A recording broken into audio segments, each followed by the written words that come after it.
Today, we have a PSA mail day. I sent off 21 cards to get graded with PSA. Amazingly, this got back to me faster than a submission that I sent about a month earlier. Same size submission, but let's see how we did on these grades. All right, so we've got our first box here. This one may be a PC card. We're going to see on this. The Juan Soto on the Refractor autograph on the Future So Bright. Such a good looking card. PSA 9. So as a 9, I mean, I'll probably list that. My take on the PC is everything's for sale. It's just not necessarily on sale. So next one, Aaron Judge on the Planetary Pursuit Mercury. These are so nice. These tend to grade well, so I'm hoping for a 10, and we get it. Yamamoto, I have the orange, but I didn't send the orange off because there's got a mark on the back of it. But the Aqua, very nice looking card here. PSA 10 there, we will definitely take that. Another Yamamoto here on the Home Field Advantage. I love these cards. I don't understand why the market does not value them more highly. We'll see if that changes. One of the things that may or may not happen is when Topps takes over baseball or takes over basketball and football, people are used to hunting downtowns, and will they be hunting home field advantages? We'll see. Time will tell. I'm kind of betting on yes, but we don't know what's going to happen with the market. Time will tell. 9 on that one. These tend to be harder grades, especially the paper ones, of course. Oh, this is a big card. James Wood on the Sapphire Black at a 10. It's not a first moment Sapphire, I get that, but Wood is the big chase out of 2025 Topps. Very excited for that product to release. Going to be fun to have a new rookie class to look at and chase and see who's good, see who's not. It's not going to be as good as 2024 was, but very, very curious, and Wood is the biggest name. Wood, then Dylan Cruz, then Kobe Mayo were my top 3, basically. PSA 10 there is very, very nice. Very pleased there. That's a beautiful card, and out of 10, we'll take that. Yamamoto, Stadium Club tends to be a harder grade, so I thought this had a shot at maybe gemming, but it is Stadium Club, so at a 9, I will take that. You know, I guess there's a little bit of white on this corner down here that sometimes you take the risk, see what happens with it. Kumar Rocker, I'm not one to grade a ton of pitchers, but his stuff has been going up. He's been playing well. Kind of had a so-so start to his minor league career given 2022 Bowman, but his market's definitely going up, so intrigued to see what that does. And on a 10, we'll take that. It's weird. Green is at a 50 here. I wish that there was more consistency on the numbering. We got the Shota on the Sun, and these grade well, so I'm hoping that this one also gets a 10. A 9, man, I don't know. I mean, there's some scratches on the slab, but that card looked pretty clean to me. I feel like if I sent that to SGC, that would have gotten a 10.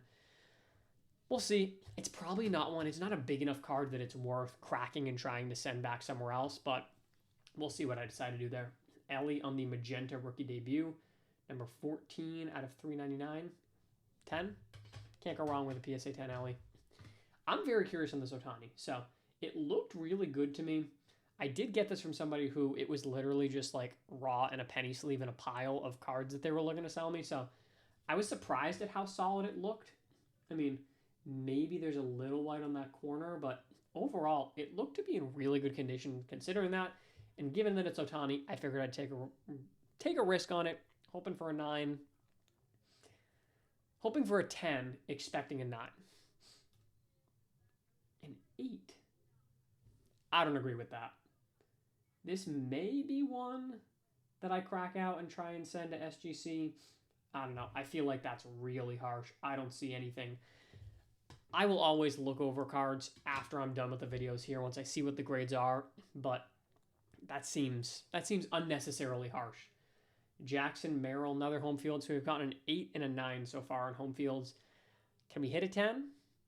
Okay, we can. I would have preferred the Ohtani be the 10 if one of them was going to 10, but Merrill's definitely a better gem than the Yamamoto is, so we'll take that. This one is, I expect a 9. It is a pretty short printed card out of Stadium Club. This is the Paul Skeens black and white. So this is one in every couple of hobby boxes, I think it is. Stadium Club, pretty large checklist as well, so hoping we can do well on this one. Expecting a 9, hoping for a 10. Okay, got what we expected. But that was one that I was willing to take a shot on. Churio, I pulled this card myself. This was out of the Topps Black and White. I pulled this during our rip and flip, but, which is curious, actually, back up. Rip and flip. It's a concept that I do over on Whatnot occasionally when there's big releases, products that are worth, I think, people actually buying the singles for. Basically, it's my take on a break, essentially. I open the boxes and then I sell the singles live on stream. So you know exactly what cards you're going to get. I'm taking the risk. Obviously, there's upside for me in the event that we pull a big card. But if it's a dud box, a dud case, like our case of Bowman's Best was pretty bad that we did. I think we pulled 2 rookie autos and it was a Nolan Shanuel and some dude from the Rockies and that was it. So nothing really crazy in the Bowman's Best case, for example. It's a fun way to, engage with something similar to breaks without having to kind of take on the gambling aspect. I like to know that my customers get what they're wanting, basically. But I pulled this one. I really like Churio, so I said, let's pull this one, see if we can grade it in a 10. Not shocked there. Black and White is an online set, tends to be a little bit better in terms of that quality control. Trey Snyder, not the biggest name here, but orange, nice color, match for the Mets. First Bowman orange, pretty significant card for him if he ends up being solid. And a 9. And a 10, that would have been probably worth it as a 9. I probably should have just sold it given he's not a huge prospect, but Jackson Holiday the Sun. So the Judge got a 10 and the Shota got a 9. Let's hope this falls into the 10 category. It does. Okay, sweet. Paul Skeens. Which one was this? Another magenta refractor. Very, very nice looking card here. An 8? In what world? I mean, it's got a little bit of a spot right there, but that one's probably going to get cracked. We'll see. I'm going to look it over more closely when this video's over, but probably going to get cracked. Ellie on the lava lamp. These lava lamps are awesome. They sell so well. Normally, stuff out of Update does not sell nearly as well as the stuff out of Topps Chrome, but the lava lamps are kind of the one exception to that rule. And in a 10, we will absolutely take that exception to that rule. Nice one here on the Bobby Witt, My First Bowman, Blue Mojo, number 44 out of 150. Love the look of this card. I know that I've got some Royals guys who will be all over this, even if it doesn't 10, but I'm hoping it 10s. Nice. We'll take that. Michael Harris up next on the Inception. It's a thick card, as you guys can see. Inception, really fun set. Actually, I haven't heard anything on Inception this year. I'm curious. I assume Topps is still coming out with it, but I mean, we're seeing 2025 product already, so we'll see what happens there. But Inception, historically, a really, really cool set. It's fun. Thicker card, so it's harder to grade, but it looked pretty clean to me. I'm not going to lie. Wouldn't have sent it in if I didn't think that it had a shot to 10, but the 9, we can manage that. It's not the preferred grade, obviously, but on a thicker card, a 9 is at least. A 9 has a little bit more of a premium on a thicker card than it does on a regular card because of the difficulty of hitting a 10. Still would have preferred the 10, but what can you do? Why does that happen last time when I opened this box too? It's so weird. There we go. So this one should only have a couple of slabs in it. Yep, only 2, so this second box is barely a second box, but there's 2 boxes. Jackson Merrill on the Gladiators of the Diamond case hit. These are so cheap, and I don't get it. I think it's a sweet-looking card. Love these Jackson Merrill. It looks also very good, kind of, not a color match, but it goes well with the Padres uniforms. And a 10 on that, we should still do fairly well there. Yamamoto Chrome. What card was this?